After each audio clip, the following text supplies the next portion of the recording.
to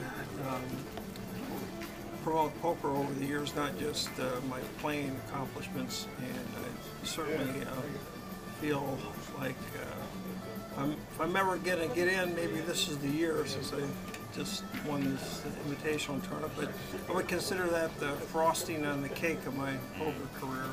Now, there's a couple of things I want to chat about. Interesting enough, when I said we were from South Africa, you said you used to play actually online at Pikes Peak in South Africa, so you have some familiarity with the place. Oh yes, very much. I've never been to South Africa, although I've traveled extensively throughout Europe and other continents. I haven't been to Africa, but I'm quite familiar with Pikes Peak. PokerStars, of course, doesn't want their team pros to play in other sites, so and also they pulled out of the U.S. market, if I remember correctly. And that was the end of that as far as U.S. players. Well, we'll have to get you down to South Africa sometime, playing a physical tournament. You know, we have tournaments, I think we've got 4 every year. They're all African tournaments down in Swaziland. So perhaps, you know, if now you've sold that Corvette, you can come over. You can fly instead of drive. Yeah, it might be a little difficult to drive over the ocean, but I would love to go there sometime. I've always wanted to go on safari, not to shoot anything, just pictures, take pictures and see the animals. I love that. Yeah, come and visit the Big Five, as they say. Well, it's fantastic. We'd love to host you there in South Africa sometime. Now, Tom, let's get back to the poker. World Series main event this year. We're chugging along. It's a rest day today, but moving into day 3. What's your experience been of the World Series of Poker? Bearing in mind that you've been telling me you've been here in Las Vegas now for 30 years, so you must have seen some changes in this tournament. Oh, for sure. The first year I played the main event was the year I won it, and I kind of snuck up on everybody. But there was no such thing as dead money back then.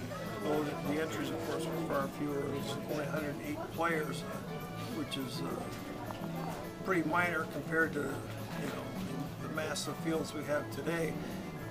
And of course, there are far more talented players today, but there's also a lot of players that, shall we say, their skills need improvement before they can be a serious contender. Back in the day, so to speak, when I won it, it was almost all top pros. So that was kind of the difference. Was that here, or was that down the old days, around down the Binion's Way, or what year was that you won it, Tom? Oh, I won it in 1983. Yeah, so it's fairly recent. Yeah, it's the tournament stayed at Binion's up through 2003. Actually, 2004. Excuse me, 2004. That was the first year that the Rio took over management, and they kept it down there for that one last year. And then in 2005, they had Joe Hatcham. That was his year to win. They played just the final, I think, 3 tables down there. You know, it's been fascinating. I mean, do you think that it's been for the betterment of poker? I mean, you've seen all these changes and so forth. The game, so to speak, is now much broader. Do you think it's lost anything, or has it been generally good for the sport? Oh, absolutely. For any sport, and it's a mental sport, not necessarily a physical sport, to survive and thrive, you need new blood. And we've got all these new players coming in, especially from the internet, and people who got inspired watching poker on TV. And of course, Chris Moneymaker has been a huge inspiration for literally millions of poker players, and he's had a tremendous impact on the game. So a combination of TV, the internet, and Chris Moneymaker. We're not talking ancient history, we're just talking since 2003, poker has just exploded to a mind-boggling extent. And you were touching there on television. I mean, there's no doubt the advent of the whole cards, where viewers at home across the planet can look at the World Series of Poker and say, oh, well, that's what Tom McEvoy was doing. He was bluffing there, or he laid down a winning hand or whatever. I mean, that's really made it a spectator sport, hasn't it? Absolutely. Years ago, before the whole card camera was in existence, I often said watching poker on television is like watching paint dry, because you didn't see any of the strategy. All you saw was the all-ins and then the hands exposed and the flop, turn card, and river card dealt. Now you get to see and identify with the players.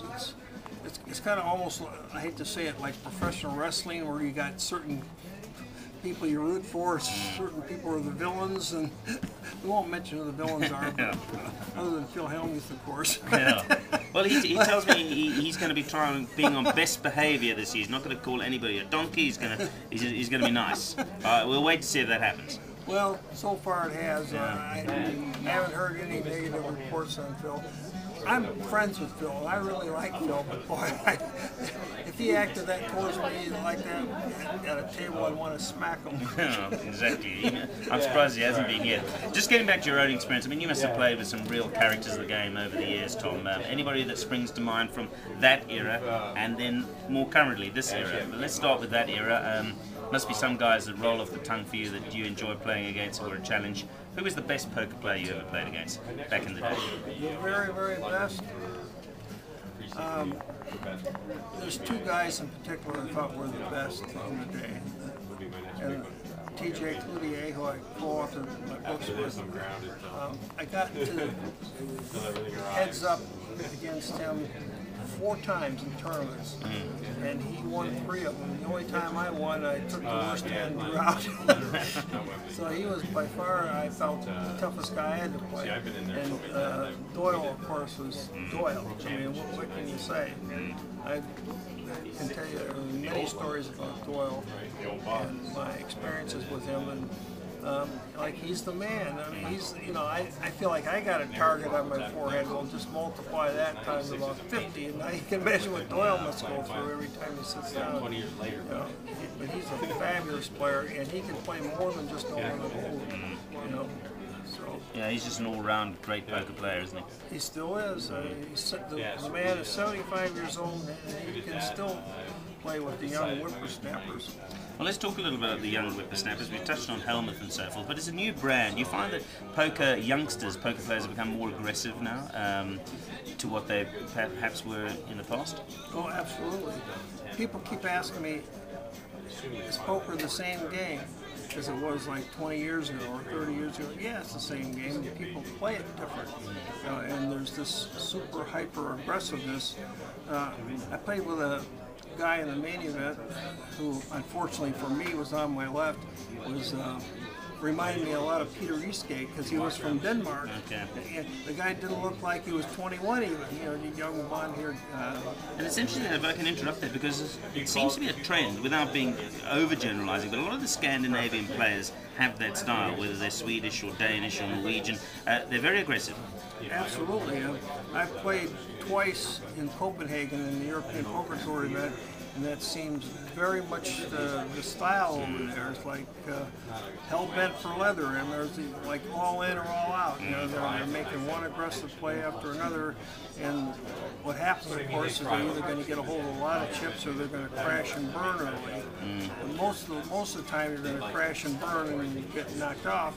But sometimes you can get a hold of chips, so when you get a hold of a lot of chips, these type of players are extremely tough to play against. You know, it's like a resurgence of the Viking blood, I think, keeps coming through from those Scandinavians.